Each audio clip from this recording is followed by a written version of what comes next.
오늘 함께 은혜 받을 말씀은 우리 요한복음 4장 우리 7절에서 15절 말씀까지입니다. 우리 신약성경 147면에 하나님의 말씀이 기록되어 있습니다. 요한복음 4장 7절에서 15절 말씀까지입니다. 제가 말씀을 봉독하도록 하겠습니다. 눈으로 말씀을 잘 따라오시면 좋겠습니다. 사마리아 여자 한 사람이 물을 기르러 왔음에 예수께서 물을 좀 달라 하시니 이는 제자들이 먹을 것을 사러 그 동네에 들어갔음이라라.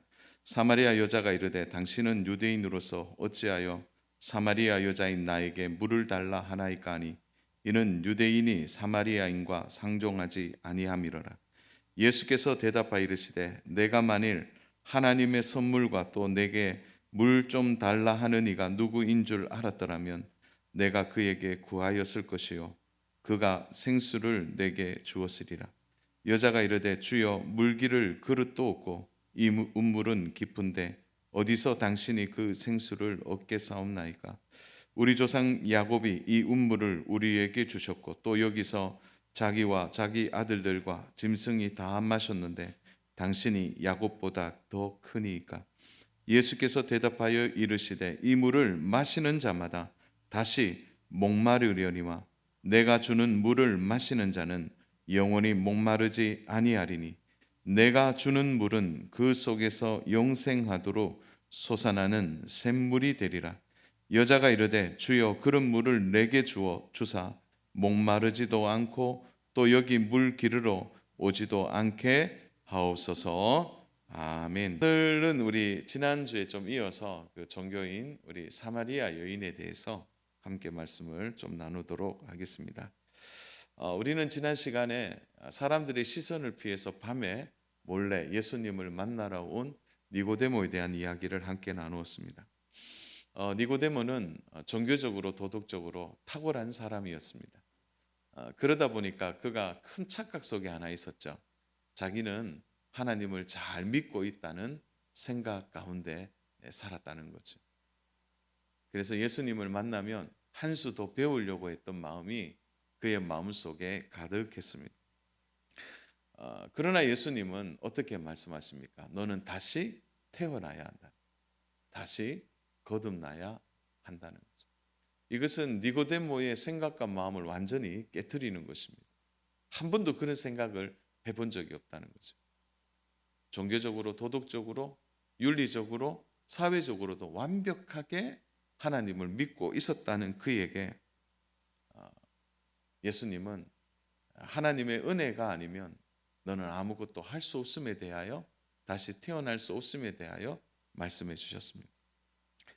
그때는 니고데모가 고민하고 떠났지만 후에 니고데모는 하나님의 은혜가 무엇인지를 알게 됩니다. 그리고 그는 극적으로 예수님의 장례를 준비하는 믿음으로 준비하는 예수님의 제자가 된 것입니다. 그런 관점에서 우리는 오늘 우리의 신앙생활의 가장 큰 동력, 그것은 하나님의 은혜라는 사실. 이게 하나님의 은혜가 아니면 우리는 거듭날 수도 새로워질 수도 없는 거죠. 그래서 우리는 매일 하나님의 은혜를 먹어야 되는 거예요. 마셔야 살 수 있는 거죠. 오늘은 또 사마리아 여인의 모습을 좀 살펴보려고 합니다. 니고데모와 사마리아 여인의 가장 큰 공통점이 뭡니까? 이 두 사람이 모두가 하나님의 은혜를 결국 알게 되었다는 거죠. 그리고 이 하나님의 은혜는 이 두 사람을 완전히 새롭게 변화시켰다는 것입니다. 사랑하는 여러분, 하나님의 은혜가 무엇입니까? 그것은 세상이 만들어내는 차이와 차별을 뛰어넘는 것이죠. 이런 거예요. 하나님의 은혜 안에 도저히 들어올 수 없는 자들, 특별히 오늘은 누구를 이야기합니까? 사마리아 여인이죠. 그 여인이 세상의 신분과 차이와 차별을 넘어서 그가 하나님의 은혜 안으로 들어오게 되는 거예요. 참 놀라운 일이죠. 그래서 하나님의 은혜가 뭐냐 이렇게 말한다면 도저히 하나님의 은혜를 받을 수 없는 자들이 하나님 안으로 들어오는 것이죠. 사마리아 여인뿐입니까? 오늘 우리 사랑 여러분, 진심으로 한번 고백해 볼까요? 우리도 하나님의 은혜 밖에 있었던 자들 아닙니까? 우리도 하나님의 은혜 안에 도저히 들어올 수 없는 자들이, 그런 우리를 하나님이 받으시고 부르시고 우리에게 은혜를 베풀어 주신 것입니다. 그러므로 니고데모와 사마리아 여인의 가장 큰 공통점은 그들이 다 하나님의 은혜 안에 들어왔다는 것입니다. 세상적으로 말하면 사내들이 공회원이고, 요즘으로 말하면 국회의원보다 더 높은 자리이죠. 도덕적으로, 종교적으로, 윤리적으로 완벽한 여인과 사마리아 여인은 너무 큰 차이가 나는 것이죠. 그럼에도 불구하고 바로 하나님의 은혜는 이 차이와 차별을 넘어서 그 두 사람을 다 받고 있다는 것입니다. 그러므로 교회 안에는 차이와 차별이 없어야 됩니다. 누구라도 하나님의 은혜 안에 들어올 수 있는 것입니다. 오늘은 이 니고데모를 떠나 우리가 한번 사마리아 여인을 좀 살펴보려고 하는데요. 이 사마리아 여인은 어떤 여인입니까? 니고데모와 전혀 반대편에 있던 여인이죠. 도덕적으로, 윤리적으로도 깨끗하지 못한 여인이에요. 그렇지만 사실은 니고데모와 사마리아 여인의 공통점이 있죠. 그건 다 영적으로 보면 잃어버린 자들이라는 거죠. 잃어버린 자들. 그 잃어버린 자를 예수님이 만나 주시고, 특별히 사마리아 여인에게는 예수님이 직접 찾아오셨다는 것입니다. 니고데모는 직접 예수님을 찾아갔지만 예수님이 직접 이 사마리아 여인을 찾아오신 것이 차이라고 말할 수 있습니다.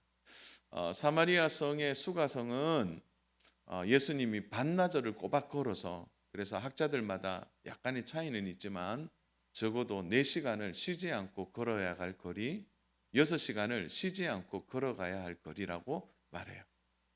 반나절을 꼬박 걸어서, 그래서 예수님이 어떤 상태에 있습니까? 매우 목마른 상태에 있을 정도로 예수님은 적극적으로 이 여인을 찾아오신 것입니다. 이유는 하나이죠. 이 여인을 만나고 싶었던 것입니다. 이것은 예수님의 의도된 수고입니다. 예수님의 의도된 마음이죠. 자, 질문하겠습니다. 그러면 이 여인이 예수님이 자기에게 찾아온다는 것을 알았을까요? 몰랐을까요?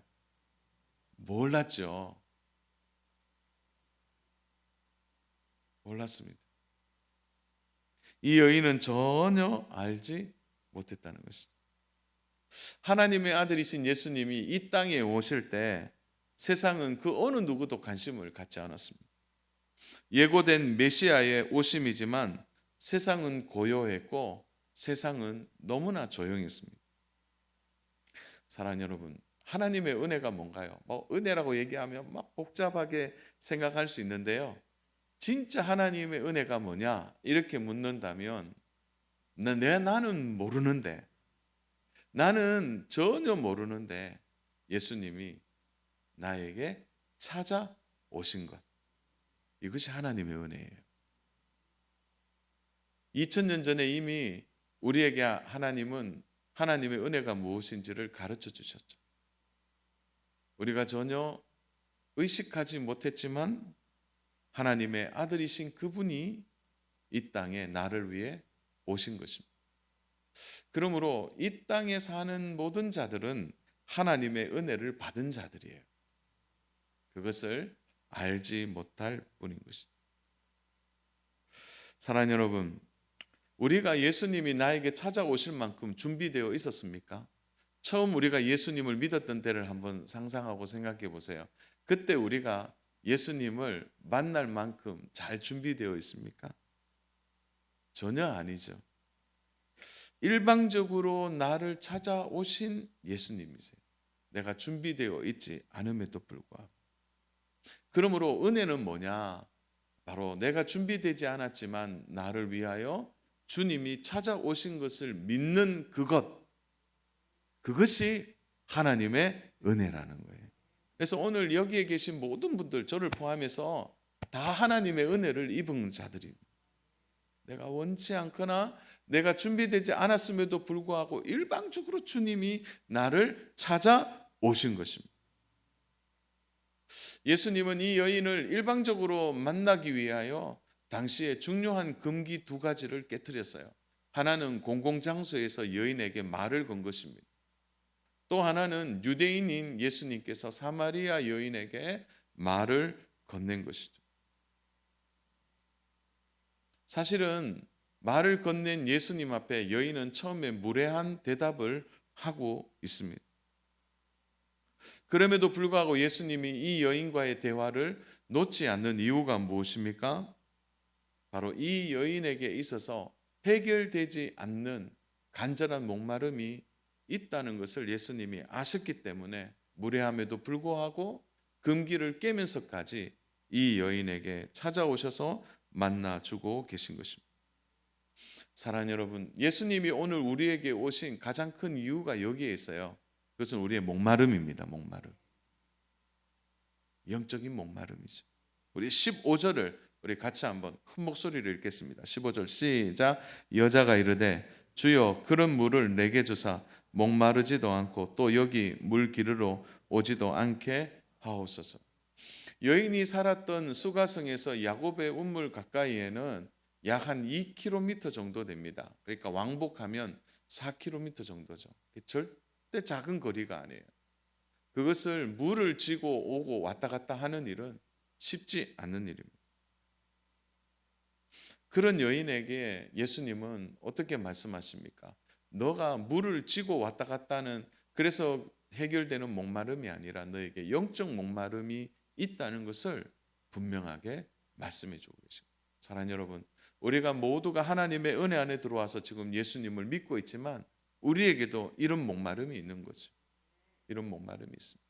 저는 그런 의미에서 오늘 짧지만 두 가지로 오늘 좀 이야기를 좀 나누려고 합니다. 그 첫 번째가 여인의 목마름을 예수님은 어떻게 보고 계시느냐, 무엇 때문에 목말라 하는지를 예수님 말씀하세요. 그 첫 번째가 바로 사람으로 채울 수 없는 목마름이라는 거예요.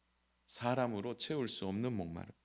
예수님은 이 여인에게 사람으로 채울 수 없는 목마름이 있음을 말씀해 주시는 거예요. 생수에 대한 이야기를 하시면서 갑자기 예수님은 대화의 주제를 바꾸세요.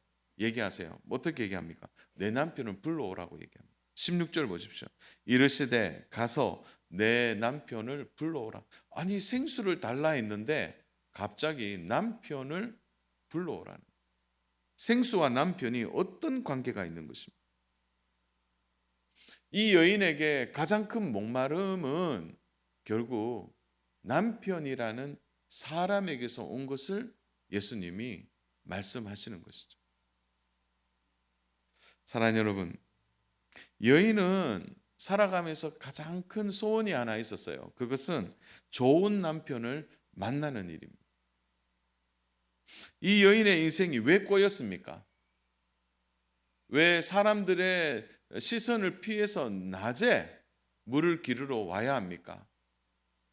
강렬한 태양빛이 비치는 그 시간에 와서 아무도 없는 곳에 물을 기르려야만 했던 꼬인 인생이 된 이유가 무엇입니까? 결국 사람 때문이라는 거죠. 사람을 통하여 자신의 목마름을 채우려고 했던 자신의 인생 가운데 결국 사람으로 인해 또 어려워진 것이 이 사마리아 여인의 인생인 거죠. 참 인생의 아이러니가 여기에 있습니다. 문제를 해결하기 위하여 남편을 찾았지만 그 남편이 오히려 문제가 되는 경우가 되어버린 것입니다. 사랑하는 여러분, 저는 이 부분을 놓고 참 많은 묵상을 했습니다. 여인이 좋은 남편 만나는 게 소원이면 이 여인은 괜찮은 여인 아닙니까? 좋은 남편 만나기 위하여 자신도 좋은 아내가 되려고 분명히 노력했을 겁니다. 어쩌면 좋은 이 남편을 만들기 위해서 죽을 것 같은 시간을 이 여인이 보냈을 것입니다. 얼마나 노력했을까요? 우리가 잘못 이해하면 그 남편이 5명이 있었다 이 말을 듣고 우리는 이 여인이 변덕스럽거나 이 여인이 아주 경막하거나 이 여인이 하찮은 여인으로 오해할 수 있습니다. 그러나 당시의 사회적 분위기가 어떠했냐면 여인이 남편을 내쫓거나 남편과 이혼할 수 있는 제도와 그러한 상황들이 전혀 되지 못했어요. 그래서 그 당시의 사회에는 남편이 아내를 버리는 일이 다반사가 된 그런 당연한 사회이기 때문에 여인이 남편을 버린다? 상상할 수 없는 일이에요. 그러니까 이 여인에게 5 남편이 있었다는 것을 무엇은 의미합니까? 바로 5명의 남편이 자기를 버린 것입니다. 좋은 남편을 만나기 위해 처음에는 많은 노력을 했을 거예요. 한번 열심히 살아보려고 했을 거예요. 그냥 한번 버림받고 2번째에도 내가 잘못했구나. 더 열심히 한번 살아보자. 2번째 남편에게도 버림받아요. 3번째, 4번째, 5번째, 그리고 지금도 살고 있는 6번째까지. 그러나 그가 채우려고 하면 할수록 채워지지 않는 거예요. 얼마나 수고하고 애써도 도무지 채울 수 없는 거예요. 엘머 타운즈라는 교수님이 계십니다. 미국 리버티 대학에서 주일학교 교육에 아주 탁월한 교수님이시고 또 기도에 대하여 탁월한 안목을 갖고 계신 교수님입니다. 이분이 이제 이런 질문을 합니다. 그것은 이렇게 얘기한 거예요. 우리가 가장 사랑하는 것, 내가 가장 사랑하는 것이 무엇인지 알고 싶다면 어디에 돈을 가장 많이 쓰는지를 한번 적어보라. 그 교수님이 이제 교육을 가르치면서 그 교육 한 부분을 이야기하면서 이 질문을 던진 거예요. 그래서 내 돈이 어디에 가장 많이 나가는가? 그것이 지금 내가 사랑하고 있는 거라.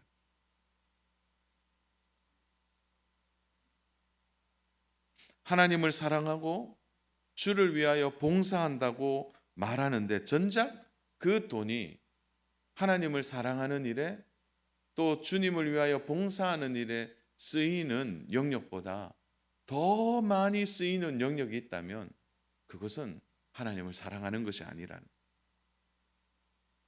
어디에 돈이 가장 많이 있습니까?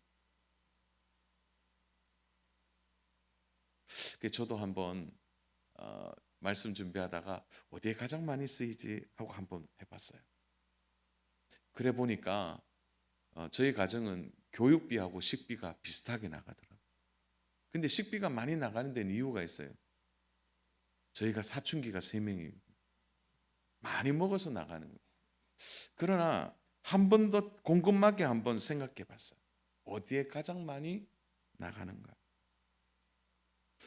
자, 질문 드리겠습니다. 이 여인이 인생을 살아가면서 이 여인에게 있어서 가장 많은 돈과 시간이 어디에 사용됐을까요? 가장 많은 돈과 시간이 어디에 사용됐을까요? 저는 남편에게 그 돈과 시간이 다 사용됐다고 생각합니다. 왜요? 5명의 남편을 그가 함께 살았기 때문에. 그런 의미에서 이 여인이 가장 사랑하는 것은 사람이었던 거예요. 사람으로 자신의 인생을 새롭게 하고 사람으로 자신의 인생을 제대로 살아보고자 했던 여인의 간절한 소원이 사람을 통하여 나타난 것입니다. 그러나 이 여인은 결론적으로 5 남편으로도 만족할 수 없고 지금의 남편으로도 만족할 수 없었다는 거예요.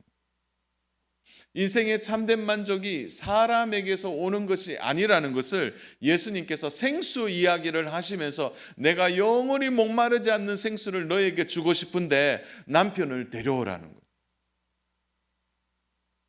그 남편의 문제가 해결되면 너에게 영원한 생수가 주어질 것이라는, 결국은 남편으로 해결할 수 없음을 예수님이 말씀해 주시는 것입니다.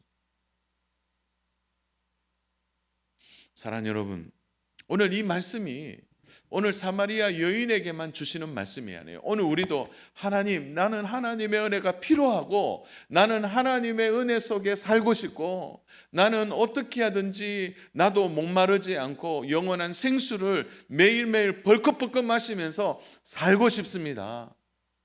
그렇게 주님 앞에 목마름을 고백하면서 동시에 우리의 마음에는 뭐가 있는 것입니까?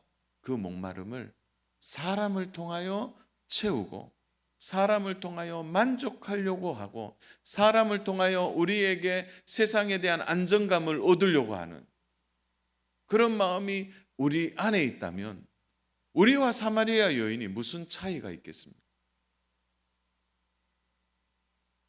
사랑하는 여러분, 사람으로 정말 만족이 올까요?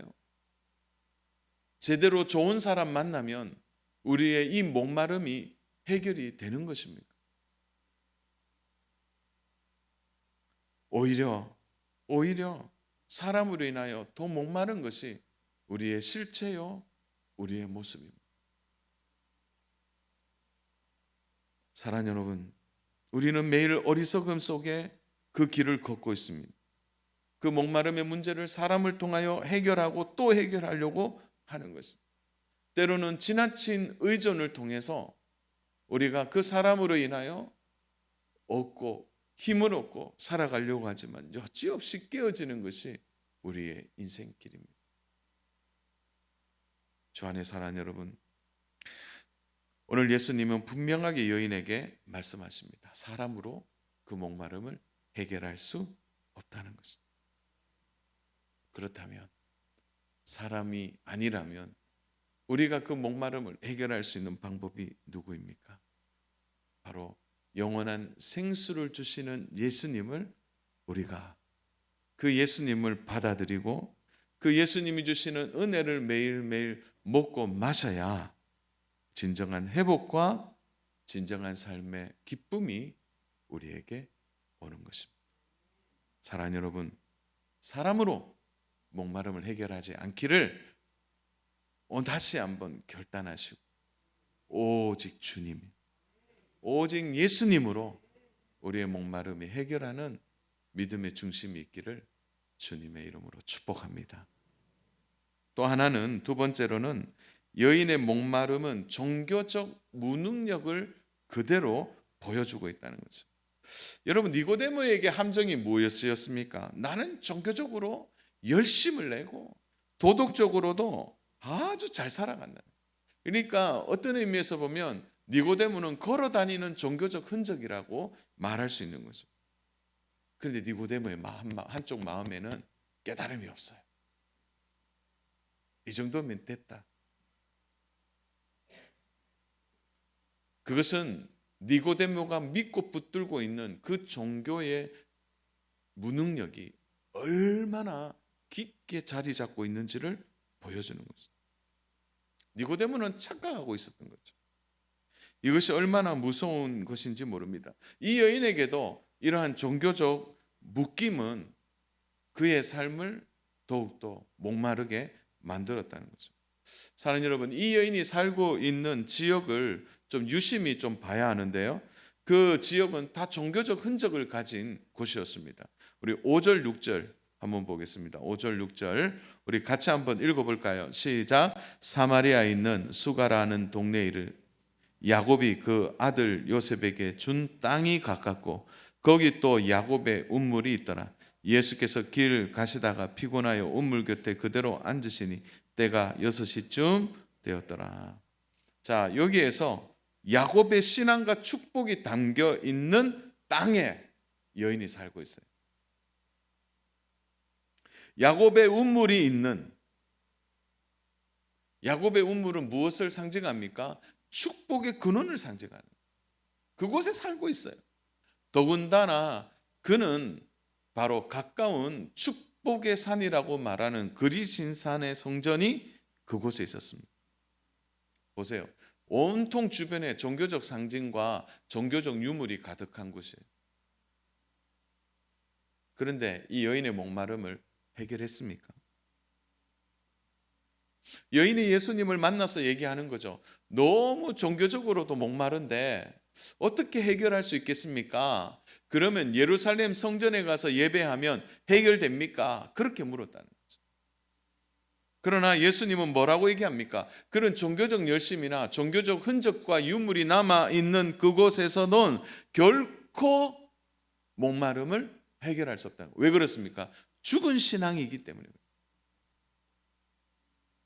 처음에는 약간 종교적인 열심과 종교적인 흔적들을 보면서 신앙생활이 유지될 것 같이 보이지만 결국 영적 목마름의 상태가 되어지는 거예요. 그러니까 이 여인이 종교적으로 살아가지만 그에게는 종교적인 무능력이 여인에게 가득한 것입니다. 그러다 보니까 여인이 살다가 아무리 종교적인 것들이 잘 준비되어 있어도 그냥 목말라 곧 죽어가는 상태가 되는 거죠. 그래서 여인이 가장 목말랐던 게 뭡니까? 예배를 드리고 싶다는 거예요. 예배를 드리고 싶다. 그래서 그림신산에서 예배 드려봤는데 안 된다는 거죠. 그래서 예루살렘 성전에 가서 예배 드리면 내가 좀 이 목마름이 해결되고 좀 살 수 있을까요? 라는 질문을 예수님께 하고 있는 거예요. 종교적 장소와 의미가 중요한 것이 아닙니다. 종교적인 유물이 있는 것이 중요하잖아요. 사랑하는 여러분, 예루살렘 성전도 이미 종교적 유물이 되어버렸습니다. 오늘 우리의 고민이 여기에 있는 거예요. 우리는 너무 좋은 교회에 예배를 드리고 있어요. 우리 매주 예배 드립니다. 조금만 신경을 쓰면요, 얼마든지 하나님을 배울 수 있는, 그리고 이미 방송 매체가 너무 잘 발달되어서 언제든지 하나님을 만날 수 있는 준비들이 다 주변에 되어 있습니다. 그런데 정작 우리는 목말라 합니다. 왜 그렇습니까? 왜 그렇습니까? 우리도 종교적 무능력 안에 있기 때문에. 우리도 이런 생각을 하고 살아요. 이 정도면 됐다. 이 정도면. 예배는 드리지만 우리도 사마리아 여인처럼 예배 드리고 난 뒤에 더 허전한, 예배는 드렸는데 목마른 상태는 계속 되는 것입니다. 사람 찾고 또 세상의 다른 것으로 만족해 하려고 하는 것입니다. 여기에 대한 예수님의 대답은 분명합니다. 우리 23절 24절입니다. 우리 같이 읽겠습니다. 시작. 아버지께 참되게 예배하는 자들은 영과 진리로 예배할 때가 오나니 곧 이때라. 아버지께서는 자기에게 이렇게 예배하는 자들을 찾으시느니라. 하나님은 영이시니 예배하는 자가 영과 진리로 예배할지니라. 아멘. 여인에게 예수님 말씀하세요. 장소가 중요한 게 아니라 종교적 유물의 어떤 상징적인 의미가 중요하지 않고 지금 네 마음이 어디에 있느냐, 네가 있는 이 우물가에도 네가 정말 예배한다면 그 예배 속에 하나님을 만날 수 있다고 말씀하십니다. 사랑하는 여러분, 하나님의 은혜가 뭡니까? 일방적인 거죠. 일방적인 것입니다. 우리가 은혜를 사모하면 우리의 자격이나 조건을 보지 않으신다. 하나님의 은혜는 언제나 우리에게 임하게 되는 것입니다. 여인이 이때 제대로 깨달았던 것 같아요. 아, 종교적 무능력이 나한테 있었던 것은 이 모든 것이 다 쓸모없는 것이라는 걸 알았다는 거예요. 하나님과 나 사이에 참된 예배가 드려지면 나의 영적 목마름을 해결할 수 있다는 것을 알게 된 것입니다. 그래서 여인이 고백하는 거예요. 내 인생은 거짓이었다는 거죠. 세상을 사랑했고 세상과 같았고 사람을 사랑했고 세상과 같은 생각 속에 갇혀 있었다는 거예요. 종교적인 유물과 이 무능력으로 자기의 삶이 지쳐 있음을 진정으로 예수님께 고백하고 있는 거예요. 이것이 여인의 중심이 된 것입니다. 말씀의 결론입니다. 사랑하는 여러분, 지난주 이번 주까지 우리는 계속해서 니고데모와 사마리아 여인의 모습을 보면서 우리 안에 끊임없이 일어나는 이 목마름을 세상으로, 사람으로, 종교적 열심으로, 도덕적인 행위를 통하여 채우려고 했다면 우리가 이들과 별반 다르지 않는 종교인의 모습으로 우리는 살고 있는 것입니다. 여기서 나와야 합니다. 죽은 물을 마셔서는 안 된다. 우리는 매일 살아계신 예수님을 만나야 하는 거예요.